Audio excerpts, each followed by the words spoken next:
Siapapun meninggal punya dosa, teman-teman sekalian, hati-hati. Sekecil apapun dosa itu sudah cukup mendatangkan siksa kubur. Walaupun belum tentu dia masuk ke dalam api neraka. Jadi jangan dianggap remeh. Makanya kisah yang masyhur berhubungan dengan masalah ini adalah kisah Utsman bin Affan radhiyallahu anhu yang pernah menziarahi kuburan lalu terisak-isak menangis seperti anak kecil. Lalu beberapa teman-temannya di zaman khilafah beliau berkata, "Wahai Amir Mu'minin, kenapa anda menangis melihat kuburan? Padahal Nabi SAW sudah menjamin buat anda surga. Dan anda ini siapa?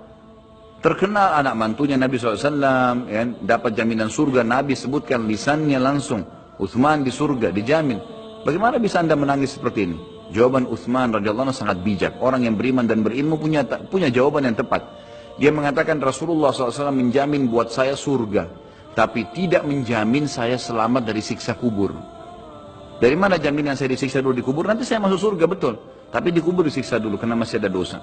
Maka pemahaman yang dia keluarkan oleh para ulama tentang tadi saya bilang, dosa itu sekecil apapun sudah cukup untuk membuat adanya siksaan, gitu kan? Itu karena pernyataan Utsman bin Affan yang menyebutkan statement tadi, gitu kan? Jadi kita harus memahami poin ini, teman-teman sekalian. Makanya jangan pernah tunda minta maaf sama orang. Jangan pernah tunda mengembalikan haknya orang lain. Jangan pernah menganggap remeh dosa-dosa kecil. Tidak boleh sama sekali. Karena kita akan lihat nanti salah satu penyebab azab kubur adalah tidak cebok pada saat kencing. Masalah kecil yang dianggap kecil oleh orang, gitu kan? Banyak orang anggap remeh. Maaf, banyak saudara-saudara kita yang membawa taksi, kendaraan umum di luar sana, kemudian kadang-kadang kita lihat di pinggir jalan kebelet kencing, main mampir sembarangan saja, ya, kencing sembarangan, tidak membersihkan dirinya. Ini berbahaya, penyebab azab kubur. Kata ulama, kalau kencing saja itu sudah menjadi penyebab, bagaimana dengan buang air besar? Bagaimana dengan orang junub tidak mandi? Bagaimana dengan hal-hal yang lebih besar lagi? Gitu kan? Karena memahami hukum-hukum syari seperti ini, kalau hal yang kecil saja dilarang, berarti hal yang besar lebih pantas untuk dilarang. Kalau hal kecil saja mendatangkan azab, berarti hal yang lebih besar lebih pantas mendatangkan azab. Jadi harus hati-hati, gitu kan? Kalau amal ibadah kecil kita kerjakan sudah besar pahalanya, bagaimana dengan amal yang wajib misalnya, atau amal yang besar yang kita kerjakan? Kalau umrah fadilahnya besar, berarti haji lebih besar. Kalau sholat sunnah besar, tahajud, maka sholat 5 waktu lebih besar pahalanya. Dan seterusnya. Jadi poin-poin ini dalam mukaddimah kita harus difahamin baik-baik. Gitu kan? Terutama yang terakhir saya ucapkan tadi. Hati-hati teman-teman sekalian. Saya juga tahu diri saya pasti punya salah. Tapi saya mengajak diri saya dan jemaah sekalian untuk beristighfar kepada Allah, bertaubat. Jangan tunda pengembalian haknya orang lain. Meminta maaf kalau punya kesalahan. Jangan tunda-tunda, jangan bilang nanti Idul Fitri baru saya minta maaf. Nggak ada perintah dalam agama seperti itu. Sebelum pejamkan mata nanti malam minta maaf semua. Dan orang cerdas adalah orang yang tidak menyiapkan musuh pada hari kiamat. Hati-hati. Jangan siapkan musuh siapapun dia.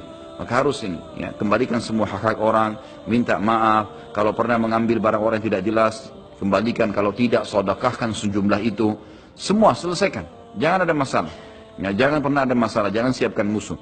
Imam Bukhari rahimahullah pernah berhenti berburu hanya karena meleset anak panahnya kena pagar tetangganya, gitu kan?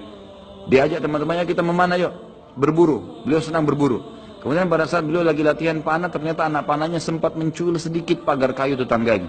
Lalu dia panggil gulamnya, gulam ini kayak pembantunya, sampaikan ke teman-teman saya kalau saya tidak jadi memanah, saya tidak jadi berburu, dan sampaikan kepada tetangga kalau Bukhari minta maaf. Muhammad namanya tentu, Muhammad minta maaf, gitu kan? Sampaikan dan siap mengganti pagar yang rusak itu. Begitu pembantunya Imam Bukhari datang ke tetangga tersebut lalu berkata, ya, Syekh Imam Bukhari menyampaikan maaf karena pagarannya tercuil, diperlihatkan. Lalu tetangganya tersenyum dan berkata, jangankan pagar saya, rumah saya semua buat Imam Bukhari. Saya tidak perhitungan dengan masalah itu. Waktu pembantunya Imam Bukhari kembali ke rumahnya, apa yang terjadi? Lihat orang soleh dan orang beriman, tahu dan yakin dengan adanya siksa dan azab kubur, tahu ada akhirat dan hisab. Maka apa yang terjadi? Imam Bukhari sujud syukur kepada Allah, kemudian bersedekah sekian ribu dirham, hanya karena tidak jadi ada musuh dari tetangga yang dia cuilkan pagarnya. Coba teman-teman, berapa banyak sendal yang antum injak? Hah? Berapa banyak air yang kepercik kena orang lain? Berapa banyak ini, berapa banyak itu? Berapa banyak yang kita anggap remeh mengambil karena teman punya dan seterusnya. Ini hati-hati. Jangan siapkan musuh hari kiamat. Azab kubur datang kepada siapapun yang masih punya dosa. Dan dosa ada hubungannya dengan Allah Subhanahu wa taala, ada hubungannya dengan makhluk. Kalau berhubungan dengan Allah Azza wa Jalla, kita bertaubat kepada Allah. Allah Maha Pemurah. Dia akan terima taubat hamba-hambanya asal ikhlas.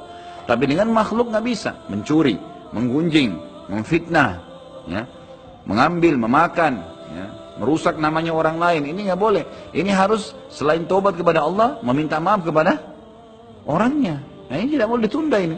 Nggak ada gengsi di sini.